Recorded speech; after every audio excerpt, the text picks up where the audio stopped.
Tension stressful ಲೈಫಲ್ಲಿ ನಾವು ಕಡಿಮೆ ಅಂದ್ರೆ ಕಡಿಮೆ ಟೈಮ್ ಆಗ್ಲಿ ದುಡ್ಡಾಗ್ಲಿ ನಾವು ಕೊಡೋದು ಅದಕ್ಕೋಸ್ಕರನೇ. ಅದೆಲ್ಲ ಬಂದ ಮೇಲೆ ನೋಡ್ಕೊಂಡು ಬಿಡು ಅನ್ನೋ ನಮ್ದು ಮೆಂಟಾಲಿಟಿ ಚೇಂಜ್ ಆಗ್ಬೇಕು ಅಂತ ನಾನು ಅನಿಸಿಕೆ ಪಡ್ತೀನಿ. ಈಗ ಬಂದಾಯ್ತು, ಈಗ ಶುಗರ್ ಬಂದಾಯ್ತು ಅಥವಾ ಹಾರ್ಟ್ ಪ್ರಾಬ್ಲಮ್ ಬಂದಾಯ್ತು, ಅದಕ್ಕೆ ಟ್ರೀಟ್ಮೆಂಟ್. ಹಂಗೆ ಆರ್ಥ್ರೈಟಿಸ್ ಬಂದಾಯ್ತು, ಅದಕ್ಕೆ ಏನ್ ಟ್ರೀಟ್ಮೆಂಟು?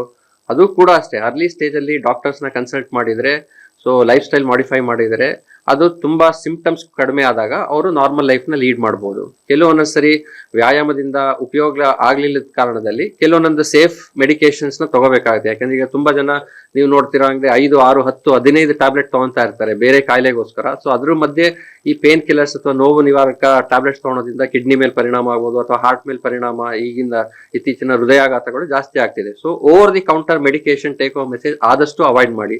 ಎಸ್ಪೆಷಲಿ ಈ ಶೀತ ನೆಗಡಿ ಬಂದಂಗೆ ತಗೊಳೋ ತರ ಈ ಯಾವುದೇ ನೋವುಗಳಿಗೆ ಓವರ್ ದಿ ಕೌಂಟರ್ ಮೆಡಿಕೇಶನ್ಸ್ ನ ಕಡಿಮೆ ಮಾಡಿ. ಬಿಕಾಸ್ ಏನೊಂದು ಸ್ವಲ್ಪ ಕನ್ಸಲ್ಟೇಷನ್ ತಗೊಂಡ್ರೆ ಅಟ್ಲೀಸ್ಟ್ ಅವ್ರ ಡಾಕ್ಟರ್ ಸೇಫ್ ಇದೇನೋ ಇಲ್ಲೋ ಅಂತ ನೋಡ್ಬಿಟ್ಟು ಸೇಫ್ ಆಗಿರೋ ಮೆಡಿಕೇಶನ್ ನ ತಗೊಳ್ಳಿ. ಅದರಿಂದ ಜೀವ ಆಗಂತಹ ಅಪಾಯಗಳು ಕಡಿಮೆ ಆಗುತ್ತೆ. ಯಾಕೆಂದ್ರೆ ಅದೇನಾಗ್ಬಿಡುತ್ತೆ, ರೂಢಿ ಆಗುತ್ತೆ. ಇವತ್ತು ತಗೊಂತೀವಿ, ಇವತ್ತು ನನ್ಗೆ ತುಂಬಾ ಸುಸ್ತಾಯ್ತಪ್ಪ, ಹೋದೆ ಮೆಡಿಸಿನ್ ತಗೊಂಡೆ ಬಂದೆ, ನಾಳೆ ಆರಾಮಾಗ್ಬಿಡ್ತೀನಿ. ಸೊ ಆ ಹ್ಯಾಬಿಟ್ ರೂಢಿ ಮಾಡ್ಕೊಳೋದು ಬೇಡ. ಯಾಕಂದ್ರೆ ದೀರ್ಘಕಾಲಿಕ ಅನ್ಆಥರೈಸ್ಡ್ ಪೇನ್ ಕಿಲ್ಲರ್ ತಗೊಳೋದ್ರಿಂದ ಬೇರೆ ಅಡ್ಡ ಪರಿಣಾಮಗಳು ಬಹಳ ಆಗುತ್ತೆ.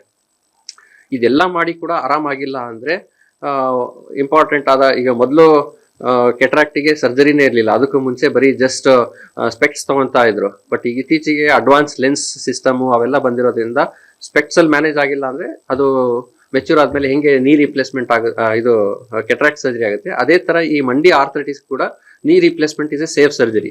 ಈಗ ಎಲ್ಲರಿಗೂ ಅಕ್ಸೆಪ್ಟ್ ಆಗಿದೆ. ಒಂದು ಹೃದಯಾಘಾತ ಆದ್ರೆ ಅದಕ್ಕೊಂದು ಸ್ಟೆಂಟ್ ಅಳವಡಿಸ್ತಾರೆ, ಅದು ಅಳವಡಿಸಕ್ ಆಗಿಲ್ಲ ಅಂದ್ರೆ ಬೈಪಾಸ್ ಸರ್ಜರಿ ಹೆಂಗಾಗುತ್ತೆ. ಸೊ ಎಲ್ಲರಿಗೂ ಇದು ಅಕ್ಸೆಪ್ಟ್. ಇಲ್ಲ ನಾನು ಸ್ಟೆಂಟ್ ಹಾಕ್ಸ್ಕೊಳಲ್ಲ ಅಂತ ಯಾರು ಹೇಳೋದಿಲ್ಲ. ಹೌದು, ಹಾರ್ಟ್ ಅಟ್ಯಾಕ್ ಆಗಿದೆ, ನಿಮ್ಗೆ ಸ್ಟೆಂಟ್ ಹಾಕ್ಬೇಕು ಅಂದ್ರೆ ಈಗ ಅದು ಯಾಕೆಂದ್ರೆ ಎಲ್ಲರಿಗೂ ಗೊತ್ತು, ಅದು ಜೀವ ಎಷ್ಟು ಇಂಪಾರ್ಟೆಂಟ್ ಇದೆ ಅಂತ ಎಲ್ಲರಿಗೂ ಗೊತ್ತು. ಅದಾಗಿಲ್ಲ ಅಂದ್ರೆ ಅದರ ಪರಿಣಾಮನೂ ಗೊತ್ತು. ಬಟ್ ಈಗ ಮಂಡಿ ಬದಲಾವಣೆಗೆ ಏನಾಗ್ಬಿಡುತ್ತೆ ಅಂದ್ರೆ, ಅಯ್ಯೋ ನಾನು ಮಾಡಿಸ್ಕೊಂಡ್ಬಿಟ್ಟೆ, ನಾನು ಓಡಾಡೋದೇ ಬಿಟ್ಬಿಡ್ತೀನಿ, ನಾ ಯಾವುದೋ ಒಂದು ಕಾಂಪ್ಲೆಕ್ಸ್ ಕೇಸ್ ಯಾವುದೋ ಒಂದು ಊರಲ್ಲಿ ಏನೋ ಕಾಂಪ್ಲಿಕೇಟ್ ಆಗಿರುತ್ತೆ ಅಂತ ಹೇಳಿದ್ರೆ ಅದರಿಂದ ಇಡೀ ಊರಿನವರು ಇಲ್ಲ ನಾವು ಮಾಡೋದಿಲ್ಲಪ್ಪ, ನಮ್ಮ ಊರಲ್ಲಿ ಏನೋ ಆಯ್ತು, ಆ ತರ ಏನು ಈ ತರ ಈಗಿರೋ ಸೇಫ್ ಸರ್ಜಿಕಲ್ ಟೆಕ್ನಿಕ್ಸ್, ಅನಸ್ತೀಶಿಯಾ, ಇದೆಲ್ಲ ಪೋಸ್ಟ್ ಆಫ್ ಮ್ಯಾನೇಜ್ಮೆಂಟ್ ತುಂಬಾ ಚೆನ್ನಾಗಿ ಡೆವಲಪ್ ಆಗಿರೋದ್ರಿಂದ ಅದು ಒಂದು ಮೌಢ್ಯ ನಂಬಿಕೆನ ಹೋಗ್ಲಾಡಿಸ್ಬೇಕು ಅಂತ ಒಂದು ಇದನ್ನ ಮಾಡಿರೋದು. ಬಿಕಾಸ್ ನೀ replacement surgery is one of the safest surgery. ಅಂದ್ರೆ ಈಗಿರೋ ಅನಸ್ತೀಶಿಯಾ ಅಡ್ವಾನ್ಸ್ಮೆಂಟ್, ಮೊದಲು ನಿಮಗೆ ಗೊತ್ತಿರಂಗ್ಲೆ ಈ ತರ ಅಂತ ಏನೋ ಸಣ್ಣ ತುಂಬಾ ಕ್ರೂಢವಾದ ಅನಸ್ತೀಶಿಯಾ, ಬಟ್ ಈಗ ಅಡ್ವಾನ್ಸ್ಡ್ ಟೆಕ್ನಿಕ್ಸ್ ಬಂದಿರೋದ್ರಿಂದ ಎಂಥದೇ ರೋಗಿಗೆ ಅದರ್ ಕಾಯಿಲೆ ಇರ್ಬೋದು, BP, ಶುಗರ್ ಅಥವಾ ಹಾರ್ಟ್ ಅಟ್ಯಾಕ್ ಆಗಿದ್ರು ಕೂಡ ಅವರಿಗೆ ಸೇಫ್ ಆದ ಅನಸ್ತೀಶಿಯಾ ಕೊಡುವಂತ ಟೆಕ್ನಿಕ್ಸ್ ಇರೋದ್ರಿಂದ ನೀ replacement surgery is A safe procedure. ಆಮೇಲೆ ಇದು ಕೂಡ ಹಾಗೆ, ನೀವು ಸ್ಟೆಂಟ್ ಹೆಂಗೆ 15-20 ವರ್ಷ ಬರುತ್ತೋ, ಇದು ಕೂಡ ನೀ ರಿಪ್ಲೇಸ್ಮೆಂಟ್ ಮಾಡಿಸಿದ ತಕ್ಷಣಕ್ಕೇನೆ ಏನು ಸೌದೋಗೋದಿಲ್ಲ ಅಥವಾ ಮತ್ತೊಂದು ಸರ್ಜರಿ ಬೇಕಾಗಿಲ್ಲ. 15-20 ವರ್ಷದ ತನಕ ನಾರ್ಮಲ್ ಆದ ಲೈಫ್ ನ ಲೀಡ್ ಮಾಡ್ಬೋದು. Because 15 to 20 years is A huge life. Especially ಈ 50 ವರ್ಷದ ಮೇಲೆ ಮ್ಯಾಕ್ಸಿಮಮ್ ಲೈಫ್ ಸ್ಪ್ಯಾನ್ ಕವರ್ ಆದಂಗೆ. ಈಗ 50 ವರ್ಷನೋ ಅಥವಾ 60 ವರ್ಷಕ್ಕೆ ಮಾಡಿಸ್ಕೊಂಡ್ರೆ 20 ವರ್ಷ 80 ವರ್ಷ ಅಂದ್ರೆ it's almost equal to a life span. ಅಂದ್ರೆ ತುಂಬಾ ಜನಕ್ಕೆ 10ರಲ್ಲಿ 8 ಜನಕ್ಕೆ ಲೈಫ್ ಅಲ್ಲಿ ಒನ್ ಟೈಮ್ ಬೇಕಾಗುವಂತ ಈ ಸರ್ಜರಿ. ಸೊ ಯಾವುದೇ ಇಂಟರ್ವೆನ್ಷನ್ ಆಗಲಿ, ಯಾವುದೇ ಮೆಡಿಸಿನ್ಸ್ ಆಗಲಿ, ಕೆಲವರಿಗೆ ಅಲರ್ಜಿ ಆಗುತ್ತೆ, ಕೆಲವರಿಗೆ ಕಾಂಪ್ಲಿಕೇಶನ್ ಆಗುತ್ತೆ. ಸೊ ಹಂಗೆ 100ರಲ್ಲಿ ಯಾರಿಗೋ ಒಬ್ರಿಗೆ ಅಂದ್ರೆ 1% ನಷ್ಟು ಯಾವ್ದಾದ್ರು ಒಂದು ಕಾಂಪ್ಲಿಕೇಶನ್ ಆಗುತ್ತೆ.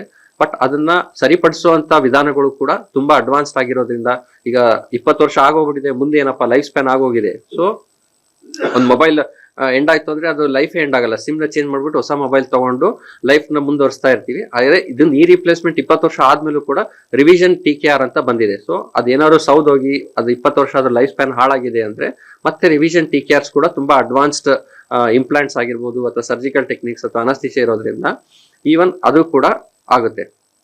ಈಗ ಸರಿಸುಮಾರು ನಮ್ದು 13 ವರ್ಷ ಆಸ್ಪತ್ರೆ ಇದರಲ್ಲಿ ಆಲ್ಮೋಸ್ಟ್ ನಿಯರ್ಲಿ ಒಂದು 1000 ನೀ ರಿಪ್ಲೇಸ್ಮೆಂಟ್ ಸರ್ಜರಿಯನ್ನ ನಮ್ಮಲ್ಲಿ ಮಾಡಿರ್ತೇವೆ.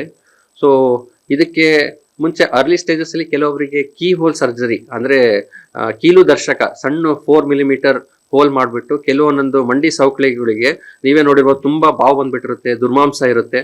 ಅಂತವರಿಗೆ ಎಕ್ಸ್ರೇ ಒಳಗೆ ಆರ್ಥರೈಟಿಸ್ ತುಂಬಾ ಕಡಿಮೆ ಇರುತ್ತೆ, ಬಟ್ ಸಿಂಪ್ಟಮ್ಸ್ ಜಾಸ್ತಿ ಇರುತ್ತೆ. ಅಂತವರಿಗೆ ಕೀಲು ದರ್ಶಕದ ಅಂದ್ರೆ ಕೀ ಹೋಲ್ ಸರ್ಜರಿ ಮೂಲಕ ತುಂಬಾ ಲಾಂಗ್ ಟರ್ಮ್ ರಿಲೀಫ್ ಕೂಡ ಮಾಡಬಹುದು. ಅದಕ್ಕೆ ಮಂಡಿಯಲ್ಲಿ ಆಗಿರುವಂತ ಸ್ನಾಯುಗಳ ಗಾಯಗಳಿಗೆ ಅಥವಾ ಮೆನಿಸ್ಕಸ್ ಟೇರ್ಸ್ಗಳಿಗೆ ಆರ್ಥೋಸ್ಕೋಪಿ ಅಂತ ಪ್ರೊಸೀಜರ್ ಮಾಡ್ತೇವೆ. ಕೆಲವೊಬ್ಬೊಬ್ಬರಿಗೆ ಅರ್ಲಿ ಸ್ಟೇಜಸ್ ಅಲ್ಲಿ ಮಂಡಿ ಬಾಗಿರುತ್ತೆ, ಅಂದ್ರೆ ಮೂಳೆಗಳು ಸೊಟ್ಟವಾಗಿರುತ್ತೆ, ಅಂದ್ರೆ ಈಗ ಆಕ್ಸಿಡೆಂಟ್ ಆಗಿರ್ಬೋದು ಅಥವಾ ಮುಂಡಿ ಸಾವುದು ಅಂತವ್ರಿಗೆ ಕರೆಕ್ಟಿವ್ ಆಸ್ಟಿಯೋಟಮಿ ಕೂಡ ಮಾಡ್ತೇವೆ. ಅದ್ರ ಫೈನಲ್ ಸ್ಟೇಜ್ ಇಸ್ ದ ನೀ ರಿಪ್ಲೇಸ್ಮೆಂಟ್ ಸರ್ಜರಿ. ಸೊ ಇದು ಒಂದು ಸೇಫ್ ಪ್ರೊಸೀಜರ್. ಅದನ್ನ ಮಾಡಿಸ್ಕೊಂಡ್ರೆ ನಾನು ಹಾಸಿಗೆ ಹಿಡಿದು ಬಿಡ್ತೀನಿ ಅನ್ನೋ ಒಂದು ಮೂಢನಂಬಿಕೆ ಹೋಗ್ಲಿ ಅಂತ ನಾನು ಆಶಿಸ್ತೇನೆ.